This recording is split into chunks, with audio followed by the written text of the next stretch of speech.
Malawi Today.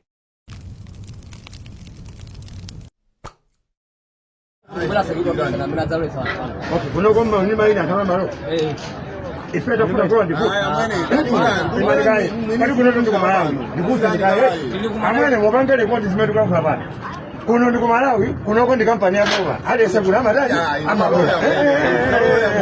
Kunoko mundu kana kuti kusabe. Pesa kunoko disikafu. Mimi nganene pa press conference ndinaona circulation yonena kuti nditapita ku Chinkhoma dzulo akuti ndinapezeka kuti anthu anga a security akuti they manhandled a security akumenekoko komanso kuti somebody was injured or hurt. Dzulo napita ni media, I think ndinali ndi Times nganisa kulakwitsa, ndinali ndi Zodiac dzulo, ndinali ndi ma media houses amene napita nawo dzulo, mmene napita kunthungwa. Ndiye ndikupatira media amenewo they have a correct version ya zimene zinachitika. Chifukwa sizoona kuti akanene kuti ayi somebody was manhandled. That never happened, and the media is our witness. They should report on what they saw yesterday. Nobody was touched, and it is a complete lie. Kunauti somebody was manhandled and that somebody was hurt. That never happened.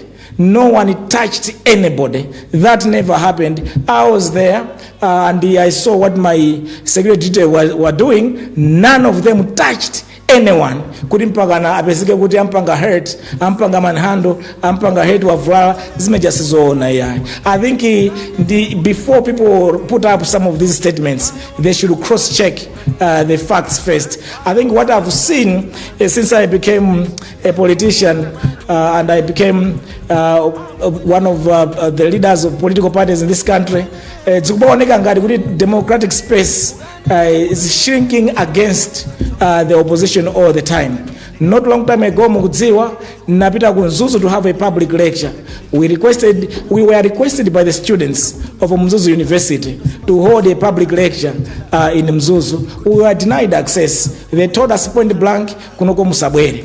Even if the students demanded kuti tipite kumene kuti nakanizidwa. Kumene tinatha kupita ndi ku DMI, tinatha kupita ku Catholic University, kumene natilola kuti tikhoza kupanga public lecture.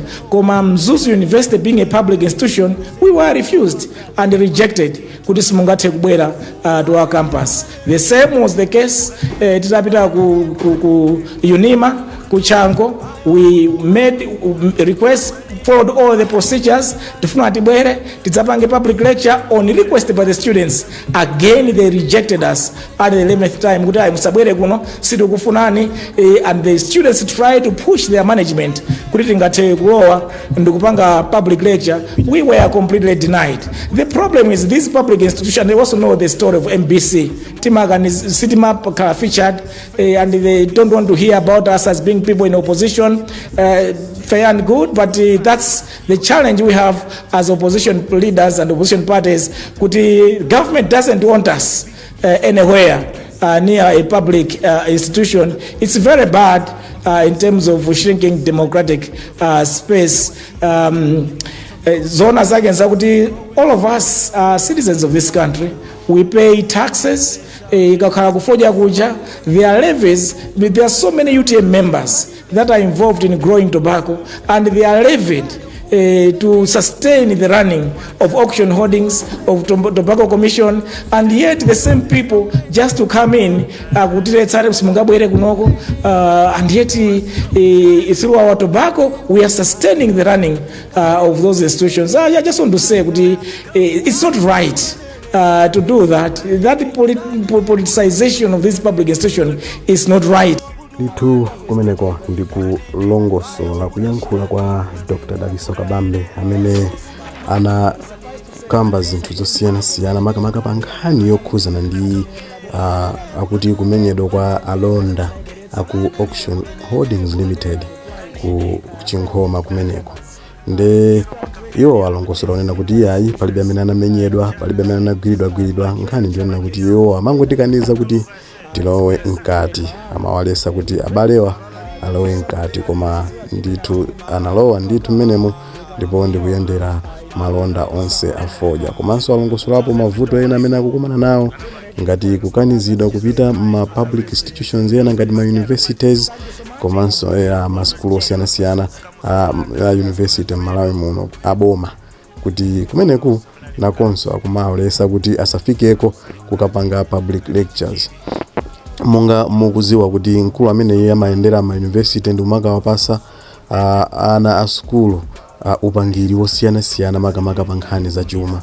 Mkulu amene paja mukuziwa kale kuti ndi kaswiri wa za chuma muno Malawi, anakhalapo governor wa Reserve Bank of Malawi, ndipo iyeyo amayenda napereka maukadaulo osiyanasiyana ma universities a Malawi muno. Nde akuti akafuna kuti apite mmalo ngati amenewa akumamukaniza ndithu ndi zina mwa zomwe iyeyo wakhala akudandaulapo pa nkhani ngati zimenezi. Nde zimenezo ndi zimene timafuna tikuoneseni makamaka pano pa Malawi lero. Nde kwa amenenso munakuponyani mwina program yonse ya Tulankhani, taonerani kumene kwasalako kuti muone kuti zinali bwanji dzulo ku press briefing ya UTM. Panga ndi cha muna chotani makamaka ponena kuti ndalama yakunja ipezeke. Suggestion anu ndi yotani, chichitike ndi chani kuti ndalama imene ipezeke, anthu akuvutika kuti apange import zinthu fa yoti ndalama yakunja palibepo. Komanso mwina assurance mukunena kuti mukalowa mboma muzapanga zoti ndalama imene mwina ngati osada za economy izapezeke mosavuta. Muzapanga motani, komanso assurance ndi yotani kuti ndalama imene izapezeka mosavuta mdziko muno. So ndimwe andiyankhe foti mafunso atatu ophatikizana.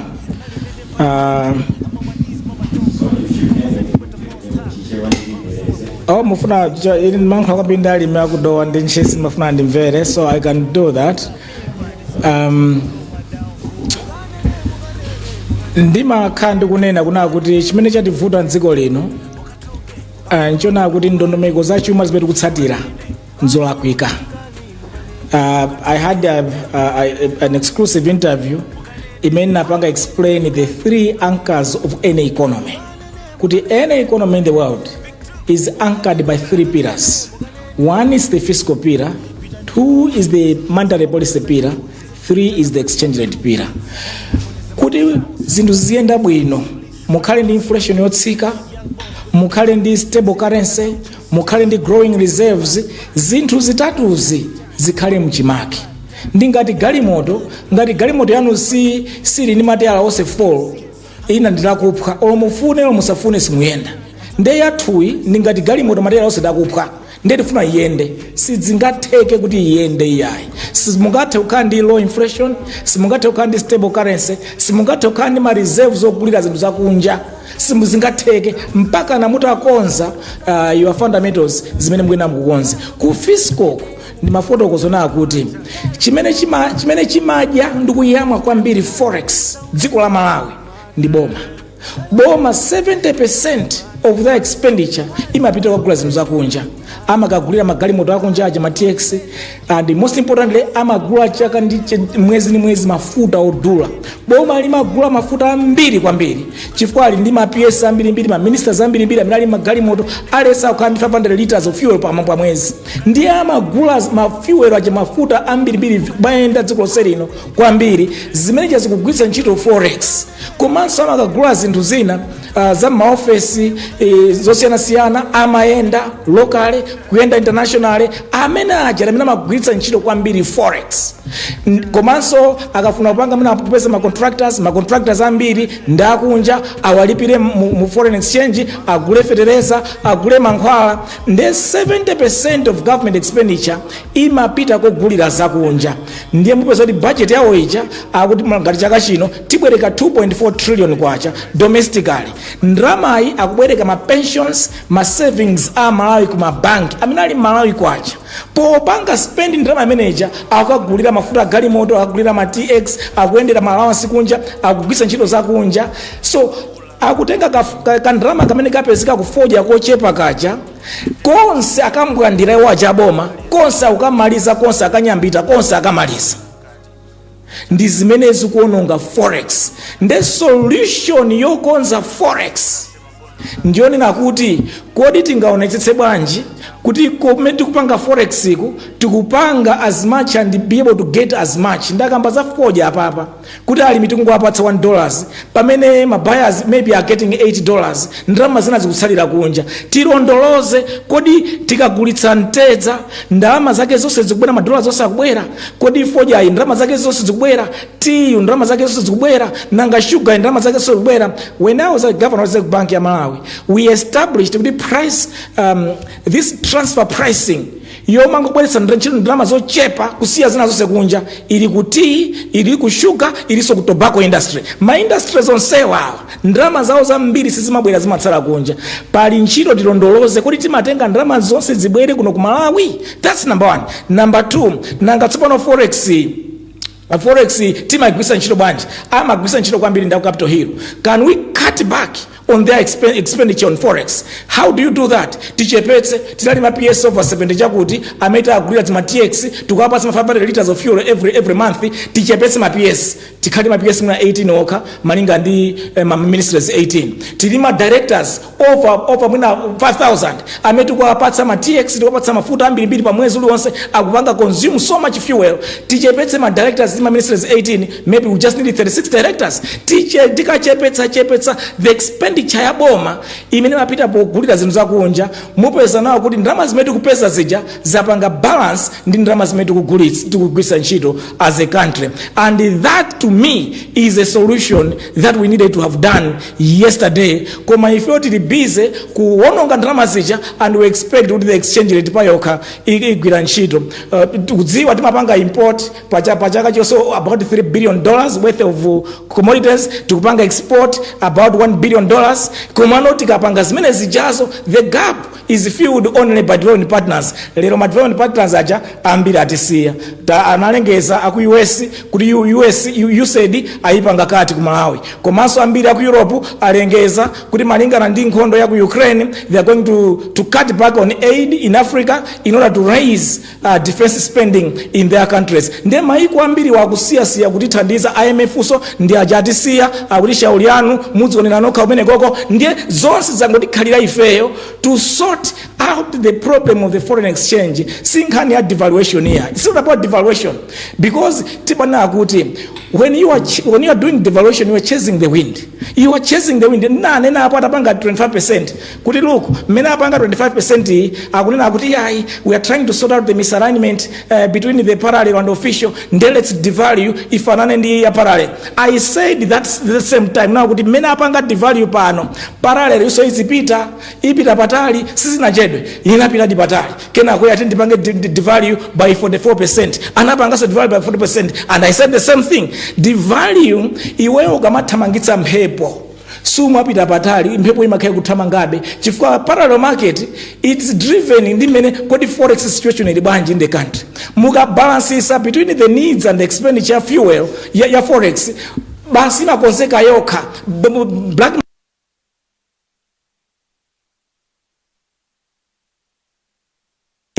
ndiye kukonza nkhani ya exchange rate. Ena mafunsa kuti budi Reserve Bank governor ndi chifukwa chani within napeza governor Reserve Bank ya Malawi there was 2 weeks of import cover imene naipeza, but I was living, I left 6 months of import cover. Muda apanga chani zinthu zimene napanga ine inali kuti panali development partners funds ma projects osiyana, and I went after every project nimakuma now every week kuti they can improve absorptive capacity of those projects azigwira ntchito ja mothamanga azigwisa ntchito zimene zikufunika project mothamanga so that more dollars can be coming on those projects. Ntapanga wake up there was about $2 billion worth of projects that some of them were just lying without proper implementation. We quickly went after those, and within a short space of time with this serious absorption we were able to get a lot of dollars in the system. So overvalued exchange rate, to sort it out, as I said, mukwenda muyangane kodi timapeza bwanji ma dollars chimeya sokonekera bene kuni chani tingakonse bwanji tukwagwiritsa ntchito bwanji tingatani kuti tibalansise zimene tikupeza ndi zimene tikugwiritsa ntchito. Tikapanga choncho, we have cured the issue of the exchange rate. Devaluation is not and will never be a solution. Actually, just create more pain among Malawians when you are doing it. Ndayankhaso fundo ya madollars kuti kodi madollars iwa tingapeze bwanji off the cuff quickly pano tugulitsa tobacco, tugulitsa tea, tugulitsa fodya, tugulitsa ntedza zambiri izi madollars ake sakumabwera ku Malawi. Can we quickly clearly look at each one of those tikaone kuti kugulitsa kuja zikubwera zingati tipange follow up all that, and then pamene pali ponse ndi project ya boma imene tikuona kuti madollars akuzimabwerabe from development partners, can we follow up those particular areas but also close the taps on expenditures. We'll make sure that we have dollars that are going to help clear and kupanga clear sikungachedwe. In, as I said, I was governor with 2 weeks of import cover, but by December 2017 we had already 3 months of import cover. The kwacha was stable, was not moving far, and I was lucky because I had then the minister Kudo Gondwe who managed on the expenditure side. He managed the expenditure side very, very well. We tightened their use of dollars on government expenditure, and they followed up every dollar with every industry that we are working with, as well as followed up every dollar with every development partner. In the process, we're able to balance up and get surpluses within the system. Nanga ifetitsapa ngabanji tikalowa mboma. Actually, if I attempt to angula mboma pa 16 pano, we are going to accelerate all cylinders that I've just explained to make sure that within the shortest time possible, Tizapange create a completely conducive and favorable macroeconomic environment. We are even dreaming and thinking that if we can run a credible, very, very strong fiscal policy stance, fiscal consolidation, if we can seriously and quickly consolidate the fiscus within the first year and the 2 years, where we have tightened the expenditure, all these useless things that are cut to the bare bone, we have run with that particular strict fiscal policy that we can follow, and we have sorted out the taps on the monetary, on the exchange rate for 2 years. Low inflation, low interest rates, stable exchange rate, rising reserves. And then we have invested in agriculture and the value addition. We have invested in mine. We have invested in tourism. We have invested in manufacturing. As these sectors are increasing their contribution towards generation of foreign exchange and also creating jobs and wealth among Malawians, we can do what Zambians did, what Kenyans did. Kenyans and Zambians had come to a point of removing as much as 3 zeros to their currency. We are contemplating of removing 2 zeros on our currency. Once we have a proper and credible macroeconomic framework in place that is running smoothly, zilinga depression ndona kuti ali ndi tumors azima cancers member mwake zamusokonekera mmanena adokotala kuti aite nting'ambe munthu uyu tichose ma cancers ndikusoka munthu yandikukhala bwino. That is what you do with an overvalued currency, a useless currency. Yoti nthawi yakamuzu inali 1-to-1 with a dollar and a pound. Lero rachotsa pa 1-to-1 with a pound 1994 tafika nayo 1,700 kwacha official, 5,000 kwacha pa parallel, and our currency has completely lost value.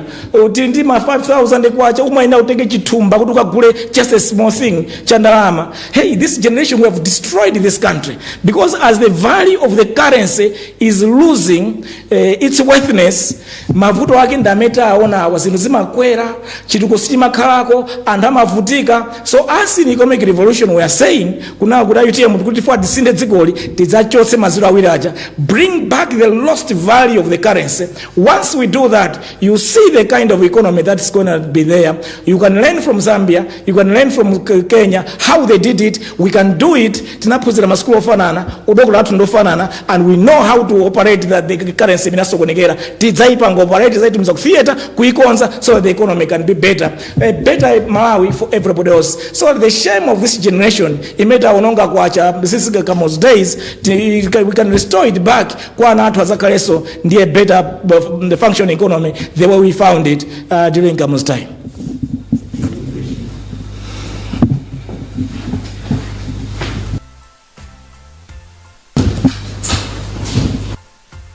My name is Nshindi Meki from Nation Publications Limited. I was interested in what you said earlier, someone dying you only identified this person as Islamic. I'm sure the public out there would want you to give more details. Who is this Islamic? What is the surname? Akuchokera mudzi uti.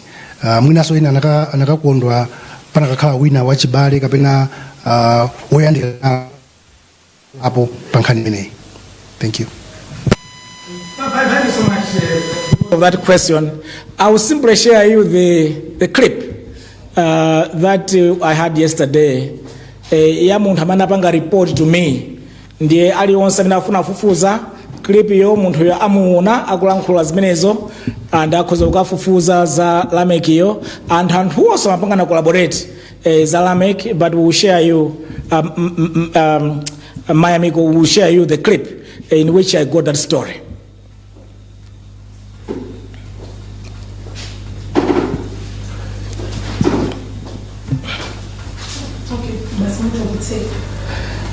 Thank you so much.